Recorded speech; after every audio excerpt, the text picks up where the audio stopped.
বিসমিল্লাহির রহমানির রহিম। গতকাল একটি দুঃখজনক ঘটনা আবারও ঘটে গেল খাগড়াছড়িতে।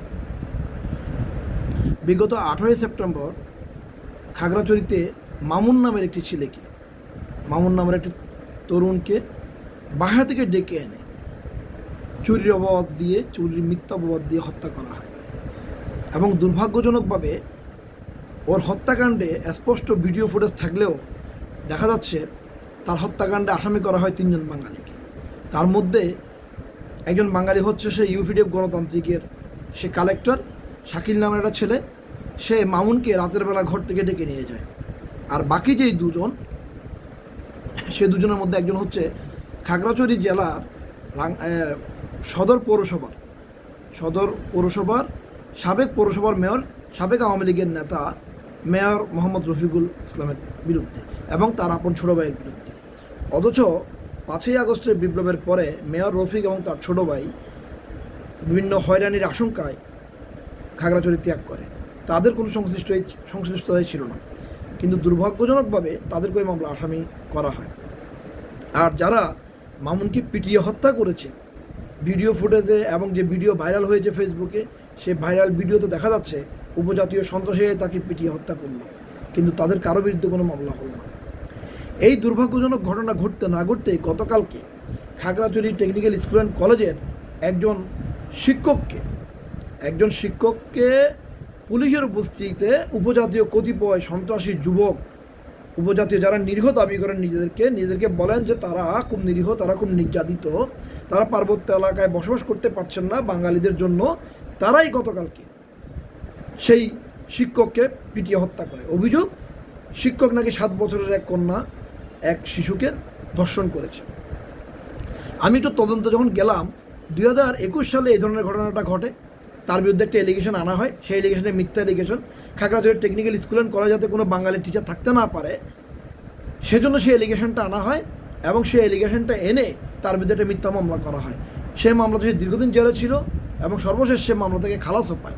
খালাস পাওয়ার পরে, যেহেতু সরকারি চাকরি, সে গতকালকে খালাস পাওয়ার পরে গতকাল টেকনিক্যাল সেই স্কুল অ্যান্ড কলেজে গিয়েছিল, তাকে অন্য জায়গায় ট্রান্সফার করা হয় এই ট্রান্সফার অর্ডারটা আনার জন্য। এমন অবস্থায় তাকে পিটিয়ে জঘন্যভাবে উপজাতীয় ছেলেরা পুলিশের উপস্থিতিতে হত্যা করে। আমি এই ন্যাক্কারজনক হত্যার দোষীদের দৃষ্টান্তমূলক শাস্তি চাই। অন্যথায় পার্বত্য এলাকার বাঙালিরা আর হাতে বসে থাকবে না। ইতিমধ্যে আমরা জানতে পেরেছি বিভিন্ন উপজাতীয় সম্প্রদায় দেশের বিভিন্ন অঞ্চলে তাদের যে প্রতিষ্ঠানগুলোতে তারা চাকরি বাকরি করে, তারা চাকরি বাকরি ওই প্রতিষ্ঠানগুলো থেকে ছুটি নিয়ে পার্বত্য চট্টগ্রামের উদ্দেশ্যে তারা রওনা দিয়েছেন। উদ্দেশ্য পার্বত্য চট্টগ্রামে একটি বিপ্লব করবেন। এই মুহূর্তে আমার মনে পড়ে যাচ্ছে খাগড়াছড়ি সোহেলের এই হত্যাকাণ্ডের কথায় মনে পড়ে যাচ্ছে রাঙামাটির টেকনিক্যাল ট্রেনিং স্কুল অ্যান্ড কলেজের কথা। এই টিডিসি যেটা নামে পরিচিত, সেই টিডিসিতে আমারই এক ছোটো ভাই আজ থেকে 20 বছর আগে সে ওখানে ভর্তি হতে গিয়েছিল এবং তাকে পিটিয়ে রক্তাক্ত করে ভর্তি হতে দেয়া হয় নাই। তার সাথে অনেক বাঙালি ছেলেকে ওখান থেকে পিটিয়ে বের করে দেওয়া হয়েছে এবং রাঙামাটির টিডিসিতে এখনও উপজাতীয় ছেলেদের আধিপত্য, কোনো বাঙালি ছেলে ওখানে পড়াশোনা করতে পারে না। এনারা ইনিয়ে বিনিয়ে পাহাড় আমাদের, আমরা আদিবাসী, আমাদের পাহাড় লাগবে, আমরা নির্যাতিত স্যাটেলার বাঙালির দ্বারা। আমি স্পষ্টভাবে বলতে চাই, আজকে পার্বত্য অঞ্চলের বাঙালিদের অবস্থান রোহিঙ্গাদের চেয়েও খারাপ। কোনো পাহাড়েও নির্যাতিত হচ্ছে না, একমাত্র নির্যাতিত হচ্ছে বাঙালিরা। আজকে খাগড়াছড়ির এই ঘটনাটা প্রমাণ করে যে পাহাড়িদের মধ্যে বিন্দুমাত্র সহনশীলতা বোধ। এই যে কয়েকদিন আগে মামুনকে পিটিয়ে হত্যা করা হলো, আজ গতকালকে হত্যা করা হলো সোহেলকে, কি জবাব দিয়ে প্রশাসন? এবং মিথ্যা মামলা করা হলো 2 জন নিরীহ বাঙালির বিরুদ্ধে, মামলাটাকে ভিন্ন খাতে প্রবাহিত করার জন্য। তাহলে আমরা পার্বত্য অঞ্চলের বাঙালিরা, গতকালকে মামুন, আজকে সোহেল, কালকে আরেকজন, এভাবে করে কি বাঙালিরা জীবন দিবে? এখনও তো প্রতিনিয়ত কাপ্তাই লেকে, রাঙামাটির কাপ্তাই লেকে প্রতিনিয়ত জেলের লাশ ভেসে আসে। পাকুয়াখালী ট্রেজেডিতে 35 জন কাঠুরিয়াকে কুপিয়ে হত্যা করা হয়, তার কোনো বিচার এই পর্যন্ত আমরা পাই নাই। সুন্দরবর্মা সেই বাহিনী হত্যা করেছে মেজর রাজেশের নেতৃত্বে, যিনি মনীষমন দেওয়ান হিসেবে যিনি রাঙামাটি থেকে ইলেকশন করেছেন, তার নেতৃত্বে বরকলে রাঙামাটি বরকল উপজেলার ভূষণছড়ায় এক রাতে 384 জনকে ব্রাশ ফায়ার করে হত্যা করা হয়েছে, এবং সব নিরীহ বাঙালি ছিল। সেখানে শিশু ছিল, সেখানে বৃদ্ধ ছিল, সেখানে সন্তান সম্ভব প্রভৃতি মা ছিল। সমস্ত নারকীয়তা তারা ওই দিন রাতে সেখানে চালিয়েছিল। খাগড়াছড়ির তাইনঙে এক রাতে ব্রাশ ফায়ার করে শত শত বাঙালিকে হত্যা করা হয়েছে। পার্বত্য চট্টগ্রামে এই পর্যন্ত কতগুলো সেনাবাহিনীর অফিসার জীবন দিয়েছে, কতগুলো সেনাবাহিনীর জওয়ান জীবন দিয়েছে, তার তালিকা যদি আমরা করতে যাই, সে এক বিরাট ইতিহাস রচনা হবে। আজকে বৈষম্য বিরোধী আন্দোলনে যে 1500-র উপরে যে শহীদ হয়েছে পার্বত্য চট্টগ্রামে, এই সংখ্যা 34,000-এর উপরে। আজকে মামুনরা হত্যার শিকার হবে চুরির অপবাদ দিয়ে, আজকে সোহেলকে দর্শকের অপবাদ দিয়ে হত্যা করা হবে, যে কোনো একটা হত্যাকে ট্যাগ লাগিয়ে দিয়ে বলা হবে যে সে দর্শক, তার জন্য তাকে পিটিয়ে মারা হলো। দর্শক হলেও কি পিটিয়ে মারার অধিকার আপনাদের আছে? আপনারা কি চাচ্ছেন সেটা স্পষ্ট করে বলুন। আমি আমার উপজাতি ভাইদেরকে বলছি, আপনারা স্পষ্ট করে বলুন কি চাচ্ছেন। আপনারা যদি হত্যার রাজনীতি, আপনারা যদি হত্যার ধারাবাহিকতা চালাতে থাকেন, বাঙালিরা হাত গুটিয়ে বসে থাকবে না। আপনারা আমাদেরকে বাধ্য করবেন না। আজকে পার্বত্য চট্টগ্রামে 52% বাঙালি হাত গুটিয়ে বসে থাকবে না। তারা প্রতিনিয়ত আপনাদের বিভিন্ন ট্যাগের শিকার হয়ে, কালকে আপনি একজনকে মারবেন, তারপর 8 জনকে মারবেন, এভাবে বাঙালি নিধন করার মিশনে আপনারা নেমেছেন, পার্বত্য চট্টগ্রামকে অস্থিতিশীল করার মিশনে নেমেছেন। আপনাদের এত শক্তির উৎস কোথায় জাতি জানতে চায়। পার্বত্য চট্টগ্রাম বাংলার বাইরের কোনো ভূখণ্ড নয়, এটা বাংলাদেশের 1/10 ভূখণ্ডের অংশ। সেনাবাহিনী যদি ওখান থেকে প্রত্যাহার করা হয়েছে, সেনাবাহিনী যদি ওখানে না থাকে, পুলিশ যদি ওখানে না থাকে, আমরা বাঙালি জাতি, বাংলাদেশি জাতি, আমরা স্বাধীনতা এনেছি, পার্বত্য চট্টগ্রামকে ইনশাল্লাহ আমরা রক্ষা করতে পারবো। সেই শক্তি সাহস আমাদের আছে। আমরা ধৈর্য ধরে আছি। ধৈর্যের বাঁধ আমাদেরকে ভাঙতে বাধ্য করবেন না। ধৈর্যের বাঁধ ভাঙতে বাধ্য করবেন না।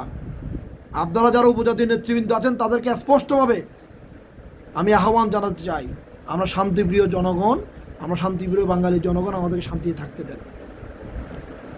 আর একটি হত্যাকাণ্ড যদি পার্বত্য চট্টগ্রামে হয়, এভাবে গণপিটুনিতে যদি কোনো মানুষকে মারার চেষ্টা করা হয়, তাহলে আমরাও কিন্তু পাল্টা ব্যবস্থা নিতে বাধ্য হব। আপনারা আমাদেরকে দুর্বল ভাবলে, আমাদেরকে দুর্বল মনে করলে আপনাদের ভুল হবে। আপনারা নিজেদেরকে নিরীহ বলতে চান, আপনারা পার্বত্য চট্টগ্রাম আদিবাসী বলতে চান। ইতিহাস আপনারা জানেন, ইতিহাস আপনারা পড়েন। আপনাদের আগমন 1700 সালের পরে ক্যাপ্টেন টি.এস. লুইয়েনের বই থেকে আমরা জানতে পারি সেটা। অ্যাডভোকেট জ্ঞানন্দ বিকাশ চাকমা যে গবেষণা প্রবন্ধ লিখেছেন, সেখানে আপনারা দেখেন 1734 সালে চাকমা জাতি রাঙামাটিতে আসছে। আরাকান থেকে টেকনাফের চাকমার কুল দিয়ে আপনারা এসছেন।